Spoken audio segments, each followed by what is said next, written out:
എല്ലാവർക്കും നമസ്കാരം. കേരളത്തിൽ പൊതുവെ ഒരു സംസാരമുണ്ട്.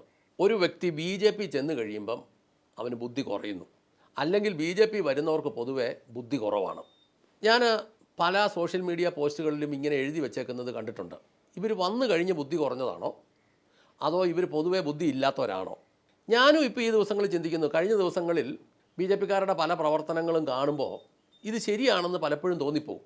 ഉദാഹരണം പറഞ്ഞാൽ, മഹിളാ മോർച്ച പ്രവർത്തകർ കഴിഞ്ഞ ദിവസം KSRTC ബസ്സിൽ സൗജന്യ യാത്രയുടെ പേരിൽ സമരം ചെയ്യാൻ ചെന്നു. സമരവും ചെയ്തു. സത്യത്തിൽ മലയാളി സമൂഹത്തിൻ്റെ മുമ്പിൽ ഈ മഹിളാ മോർച്ചക്കാർ അപഹാസ്യരായി പോയെന്നുള്ളതാണ് ഈ സമരം കൊണ്ട് ഉണ്ടായത്. എൻ്റെ ഒരു സംശയം, ഇവരുടെ നേതൃത്വ സ്ഥാനത്ത് സാമാന്യ ബുദ്ധിയുള്ള ഒരാൾ ഇല്ലയോ എന്നുള്ളതാണ് എൻ്റെ ഒരു ബലമായ സംശയം. പുതിയ ഗവൺമെൻറ് ജനങ്ങൾ തിരഞ്ഞെടുത്തു, ഗവൺമെൻറ് ഉണ്ടാകാൻ താമസമായി. ഗവൺമെൻറ് തിങ്കളാഴ്ച സത്യപ്രതിജ്ഞ ചെയ്യുന്നതിന് മുമ്പ് തന്നെ ഇങ്ങനെ ഒരു സമരം ചെയ്തപ്പോൾ ഇല്ലാത്ത ഗവൺമെൻറ്റിനോട് സമരം ചെയ്യുന്നവരെ മന്ദബുദ്ധികളെന്നല്ലേ വിളിക്കേണ്ടത്. അതുകൊണ്ട് സോഷ്യൽ മീഡിയയിൽ കൂടെ കുറേ ചോദ്യങ്ങളും ഉണ്ടായി. 15 ലക്ഷം രൂപ ഓരോരുത്തരുടെ അക്കൗണ്ടിൽ ഇട്ട് കൊടുക്കാമെന്നും പറഞ്ഞ് 12 വർഷം മുമ്പ് പറഞ്ഞിട്ട് ഇതുവരെ കൊടുത്തോ? 2, 50 രൂപയുടെ പെട്രോൾ എവിടെ? അടുത്ത ചോദ്യം, 350 രൂപ വിലയുണ്ടായിരുന്ന ഗ്യാസ് കുറ്റിക്ക് 960 രൂപയാക്കിയത് എന്തിന്? ഈ ചോദ്യങ്ങൾ മുഴുവൻ ഉയർന്നു വരാൻ ഈ അനാവശ്യ സമരം കാരണമായില്ലേ എന്ന് കേരളത്തിലെ BJP നേതൃത്വത്തോട് ചോദിക്കട്ടെ. മഹിളാ മോർച്ചക്കാരോട് ചോദിക്കട്ടെ. സ്ത്രീകൾ മുഴുവൻ KSRTC ബസ്സിൽ സൗജന്യമായി യാത്ര ചെയ്താൽ പിന്നെ എങ്ങനെ KSRTC മിന്നലോട്ട് നിലനിൽക്കും? സ്വകാര്യ ബസ്സുകൾ ഇപ്പോൾ തന്നെ സമരം ചെയ്യാൻ നിൽക്കുന്നു. കാരണം യാത്രക്കാരുടെ 52% സ്ത്രീകളാണ്.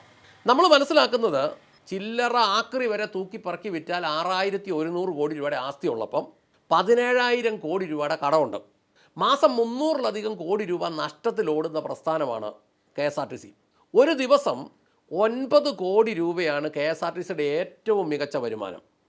അതിനകത്തുനിന്ന് 52% സ്ത്രീകൾ യാത്ര ചെയ്യുന്നവരുടെ അവർക്ക് സൗജന്യം കൊടുത്തു കഴിഞ്ഞാൽ പിന്നെ ഒരു 4 കോടി മിച്ചമേ, 4.3 കോടിയൊക്കെ ആവറേജ് കിട്ടാനുള്ളൂ.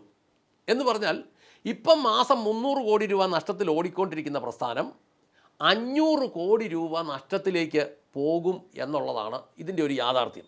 കേരളത്തിൽ രാഷ്ട്രീയം പറയുമ്പോഴും കേരളത്തിൽ സമരങ്ങൾ നടത്തുമ്പോഴും സാമാന്യ ബുദ്ധിക്ക് നിരക്കുന്ന രീതിയിലുള്ള സമരങ്ങളും കാര്യങ്ങളും ചെയ്തില്ലെങ്കിൽ പൊതുജനത്തിൻ്റെ മുമ്പിൽ അപഹാസ്യരാകും എന്ന് സമരിക്കാൻ പോകുന്നവർ കൃത്യമായിട്ടൊന്ന് മനസ്സിലാക്കണം. BJPയുടെ കേന്ദ്ര നേതൃത്വം വളരെ അഭിനന്ദനാർഹമായ ഒരു തീരുമാനമെടുത്ത ഒരു സാഹചര്യത്തിൽ എന്ന് പറഞ്ഞാൽ, ലോകം മുഴുവൻ ഇന്ധന വില ഈ യുദ്ധത്തിൻ്റെ സാഹചര്യം മൂലം 50%-ലധികം ലോകത്തിലെ എല്ലാ രാജ്യങ്ങളിലും തന്നെ വർദ്ധിച്ചപ്പോൾ, പാകിസ്ഥാനിലൊക്കെ അതിൽ കൂടുതൽ ശതമാനം വർദ്ധിച്ചു. ഇന്ത്യയിൽ ആകെ ഡീസലിനും പെട്രോളിനും ലിറ്ററിന് 3 രൂപ വെച്ച് ഇപ്പം നിലവിൽ കൂടിയിട്ടുള്ളൂ. ജനം പ്രതീക്ഷിച്ചത് ഇതല്ല. ജനത്തിനറിയാം ലോകം മുഴുവനുള്ള സാഹചര്യങ്ങൾ, ഈ ഗൾഫിലെ യുദ്ധങ്ങളും ഇതിനുള്ള സാഹചര്യങ്ങളും ഇതിൻ്റെ ശേഷം വരാവുന്ന സാഹചര്യങ്ങളൊക്കെ ജനങ്ങൾക്കറിയാം. ജനം വിവരമുള്ളവരാ.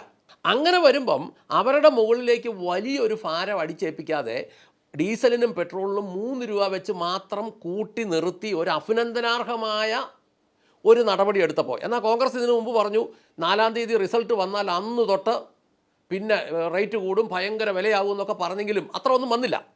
പക്ഷേ ആ നടപടിയുടെ എല്ലാം ഒരു ഭംഗി ഈ ഒരു അനാവശ്യ സമരം കൊണ്ട കളഞ്ഞു എന്നുള്ളതാണ് സത്യം. എന്തൊക്കെയായാലും BJP ഒരു കാര്യം മനസ്സിലാക്കണം. 102 സീറ്റ് കൊടുത്ത് മലയാളി ജയിപ്പിച്ചതല്ലേ. അവരൊരു 6 മാസം ഒന്ന് കയറിയിരുന്ന് ഭരിക്കട്ടെ. പുതിയ ഗവൺമെൻറ് തിങ്കളാഴ്ച ഉണ്ടായി, ഒരു 6 മാസം ഒന്ന് ഭരിക്കട്ടെ. അത് കഴിഞ്ഞ് വീഴ്ചയുണ്ടേ സമരം ചെയ്താൽ പോരെ. കഴിഞ്ഞ 10 വർഷം ഈ പിണറായിയെ അഴിച്ചു വിട്ടതിന്, ഭയങ്കരമായ സംരക്ഷണം കൊടുത്തതിന് കേന്ദ്ര ഗവൺമെൻറ്റിന് മാന്യമായ പങ്കുണ്ടെന്ന് ധരിക്കുന്ന ധാരാളം മലയാളികളുണ്ടെന്നും കൂടെ കേരളത്തിലെ BJPക്കാർ മനസ്സിലാക്കണം. അതാണ് യാഥാർത്ഥ്യം. ഈ സമരത്തിന് പോയ KSRTC ബസ്സിലെ കണ്ടക്ടറായ സ്ത്രീയാണ് സൂപ്പറായിട്ട് രാഷ്ട്രീയം അറിയാവുന്ന ആൾ. അവർക്ക് സത്യം പറഞ്ഞാൽ ഒരു സല്യൂട്ട് കൊടുക്കണം. അവർ മാന്യമായിട്ട് ഇവരോട് പറഞ്ഞു, ഇങ്ങനെ ഒരു കാര്യത്തിൻ്റെ ഓർഡർ വന്നിട്ടില്ല. പുതിയ ഗവൺമെൻറ് വന്നാലല്ലേ ഈ തീരുമാനത്തിന് എന്തെങ്കിലും ഉണ്ടാവുള്ളൂ, അവരല്ലേ ഇതിന് തീരുമാനം എടുക്കുകയുള്ളൂ. അങ്ങനെ ഒരു ഓർഡർ വന്നിട്ടില്ല എന്ന് പറഞ്ഞു. അങ്ങനെ ഓർഡർ വന്നിട്ടില്ലെങ്കിലും ഇവർ സമരം ചെയ്യണം. ഇവർക്ക് ഭയങ്കര മീഡിയ അറ്റൻഷൻ വേണം. ഏതൊക്കെയാലും അലമ്പില്ലാതിരിക്കാൻ ആ സ്ത്രീ അവരുടെ കയ്യിൽ നിന്ന് പൈസ കൊടുത്ത് ടിക്കറ്റ് നൽകിയപ്പം ആ സ്ത്രീരത്നത്തിന് ഒരു വലിയ സല്യൂട്ടും കൊടുക്കണം. സമരക്കാരെ ഓർത്ത് സത്യത്തിൽ ലജ്ജ തോന്നുന്നു. എന്തോരം വെളിവില്ലാത്തൊരു വിഭാഗമാണെന്ന് പറയുന്നത് ഇവർ.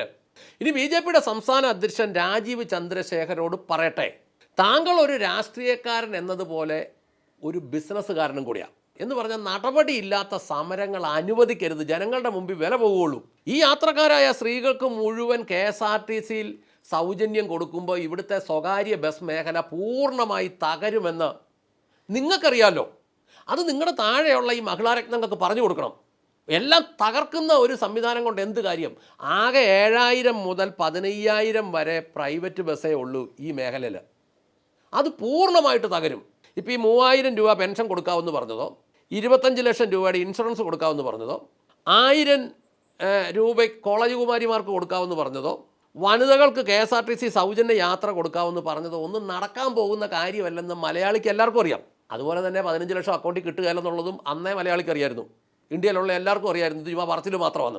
രാഷ്ട്രീയക്കാരിപ്പോൾ ഇടതാണെങ്കിലും വലതാണെങ്കിലും BJP ആണെങ്കിലും ചില കാര്യങ്ങളൊക്കെ പറയും, എല്ലാം നടക്കാനൊന്നും പോകുന്നില്ലെന്നുള്ളത് മനുഷ്യർക്കറിയാം. അങ്ങനെ ഒരു ശീലം മനുഷ്യർക്കുണ്ടായി. ഇനി ഇങ്ങനെയുള്ള പ്രഖ്യാപനങ്ങൾ നടത്തി ഇന്ത്യ മുഴുവൻ കോൺഗ്രസിനെ തകർക്കുക എന്നുള്ളത് രാഹുൽ ഗാന്ധിയുടെ ഒരു രീതിയാണ്. ഈ കാര്യങ്ങളൊന്നും ഇവിടുത്തെ നേതാക്കന്മാരൊന്നും അല്ല പറഞ്ഞത്. അങ്ങനെ ഇങ്ങോട്ട് വന്ന് പ്രഖ്യാപിച്ചിട്ട് പോയതാണ്. കോളേജ് കുമാരിമാർക്കെല്ലാം 1000 രൂപ എന്നാണ് പറഞ്ഞത്. പക്ഷേ ഇപ്പോൾ അവരത് തിരുത്തി പറയുന്നു, ഉന്നത വിദ്യാഭ്യാസത്തിന് പോകുന്ന കോളേജ് കുമാരിമാർക്ക്. അപ്പോഴത്തേനും അത് PG തൊട്ട് മുകളിലോട്ടായി. ഇതുപോലെ തന്നെ വനിതകൾക്ക് വല്ല ഷീബസോ അങ്ങനെ എന്തെങ്കിലും വെച്ച് രാവിലെ ഒരു ശകലം സമയം ഷട്ടിൽ സർവീസോ വല്ല അങ്ങോട്ടോ ഇങ്ങോട്ടോ വല്ലോ കയറ്റുള്ളായിരിക്കും. അല്ലാതെ ഇത് നടക്കുകയല്ല. രാഹുൽ ഗാന്ധി ഇങ്ങനെ നടക്കുകയല്ലാത്ത കാര്യങ്ങൾ ലോകം മുഴുവൻ പറയുന്നതാണ്.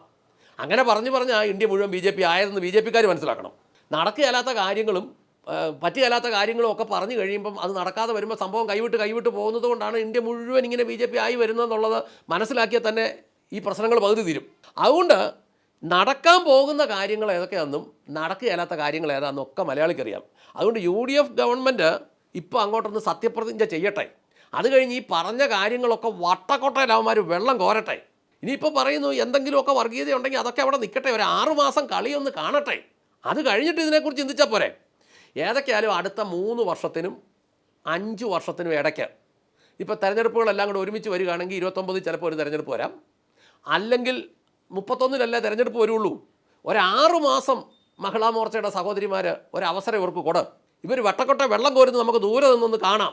അത് കഴിഞ്ഞിട്ട് അവരെന്താ ചെയ്യുന്നില്ലെങ്കിൽ മാത്രം സമരങ്ങളെക്കുറിച്ച് ആലോചിച്ചാൽ മതി.